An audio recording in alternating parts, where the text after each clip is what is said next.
কেন মহাদেব পঞ্চমুখী ব্রহ্মার মস্তক কেটেছিলেন? কেতকী ফুল শিব পূজায় দেওয়া হয় না কেন? আজ আমি এইসব বিষয় বলবো।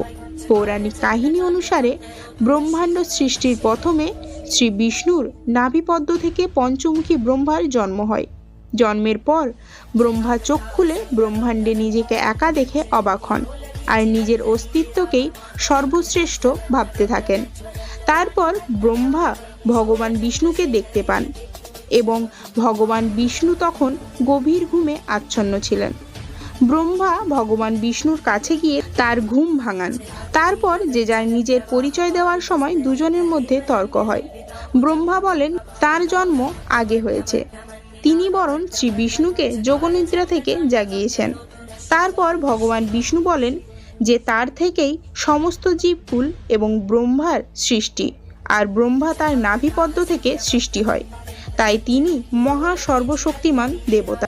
এরপর তারা দুজনেই মহা সর্বশক্তিমান হওয়ার দাবি করেন। তারপর হঠাৎ তাদের দুজনের মধ্যে একটি অনন্ত আলোকস্তম্ভের আবির্ভাব হয় এবং এই আলোকস্তম্ভ দেখে শ্রী বিষ্ণু এবং ব্রহ্মা দুজনই অবাক হন, আর তারা দুজনই জিজ্ঞাসা করেন আপনার পরিচয় কি?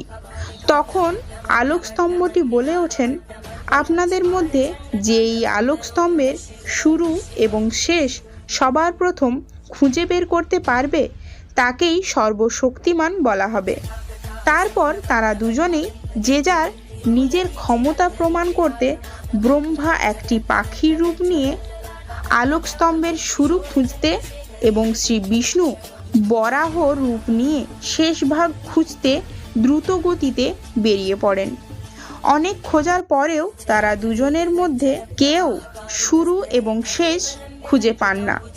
এরপর ব্রহ্মা পথে কেতকী ফুলকে দেখতে পান আর কেতকীকে বরদানের প্রলোভন দিয়ে মিথ্যা সাক্ষী দিতে বলেন। আর এই দিকে শ্রী বিষ্ণু বুঝতে পারেন এটি কোনো সাধারণ আলোকস্তম্ভ নয়। তারপর ব্রহ্মা ও শ্রী বিষ্ণু দুজনেই যেখান থেকে শুরু করেছিলেন সেখানে ফিরে আসে এবং শ্রী বিষ্ণু আলোকস্তম্ভকে সত্য কথাটি বলেন। শ্রী বিষ্ণু বলেন যে তিনি আলোকস্তম্ভের শেষ ভাগ খুঁজতে অক্ষম হয়েছেন, কিন্তু ব্রহ্মা আলোকস্তম্ভকে মিথ্যা কথা বলেন। ব্রহ্মা বলেন তিনি আলোকস্তম্ভের শুরু বা উৎসভাগ খুঁজে পেয়েছিলেন এবং এর সাক্ষী এই কেতকী ফুল। আর কেতকী বরদানের প্রলোভনে আলোকস্তম্ভের কাছে মিথ্যা সাক্ষী দেন। এরপর প্রচণ্ড ক্রোধে আলোকস্তম্ভের ভেতর থেকে বেরিয়ে আসেন ভগবান শিব। মহাদেব শ্রী বিষ্ণুর প্রশংসা করে এবং বলেন যতদিন ব্রহ্মাণ্ড থাকবে ততদিন সত্য এবং ন্যায় ধর্মের বাহক হিসেবে জীবকুলের পালনকর্তা রূপে পূজিত হবেন এবং ব্রহ্মাকে বলেন আপনি হয়তো ভুলে গিয়েছিলেন আমি সর্বত্রই বিরাজমান, তাই যখন আপনি কেতকীকে মিথ্যা সাক্ষীর জন্য প্রলোভন দিয়ে প্রস্তুত করছিলেন আমি তখন সেখানেও ছিলাম। আমার থেকেই আপনাদের সৃষ্টি। আপনি নিজের শ্রেষ্ঠত্ব এবং মহা শক্তিশালী প্রমাণের জন্য মিথ্যার আশ্রয় নিয়েছেন, যা কোনো দেবতার আচরণের বিপরীত।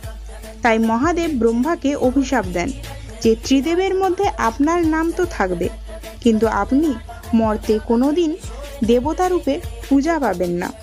আর এইদিকে কেতকী ভয়ে ভগবান শিবের কাছে ক্ষমা চাইলে মহাদেব বলেন যে মিথ্যা সাক্ষীর জন্য আজ থেকে তুমি শিব পূজা থেকে বঞ্চিত হলে। শিব পূজায় যে কেতকী ফুল ব্যবহার করবে সেই পূজায় অমঙ্গল ডেকে আনবে। এত সবের পরেও ব্রহ্মার পঞ্চক মস্তকের ঔদ্ধত্য কমল না। তখনও ব্রহ্মা নিজেকে মহাশক্তিশালী ও শ্রেষ্ঠ ভাবছিলেন, কারণ অন্যান্য দেবতার থেকে তিনি ভিন্ন। ব্রহ্মা তখন পঞ্চক মস্তক বিশিষ্ট মহাশক্তিশালী দেবতা ভাবছিলেন এবং তিনি যে সর্বশক্তিমান তা প্রমাণ করার জন্য মহাদেবকে ব্রহ্মা বলেন তিনি যদি চান তাহলে সমস্ত সৃষ্টি ধ্বংস করে দিতে পারে। অহংকারী ব্রহ্মাকে সঠিক পথ দেখানোর জন্য মহাদেব নিজের থেকে সৃষ্টি করেন কালভৈরব রূপকে।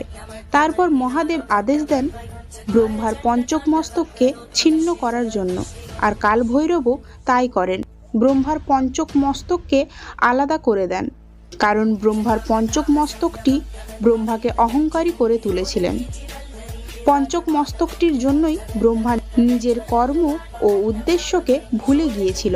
পঞ্চক মস্তকটি ছেদ করার পর ব্রহ্মা তার নিজের ভুল বুঝতে পারেন এবং তার অহংকার বিনাশ হয়।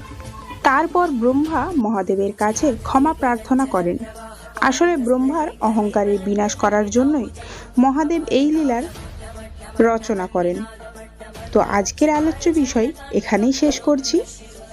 ভিডিওটা ভালো লাগলে একটা লাইক দেবেন এবং চ্যানেলের অন্যান্য ভিডিওগুলো দেখে যদি ভালো লাগে তবেই চ্যানেলটাকে সাবস্ক্রাইব করবেন। ততক্ষণ ভালো থাকবেন, সুস্থ থাকবেন, সাবধানে থাকবেন। ধন্যবাদ।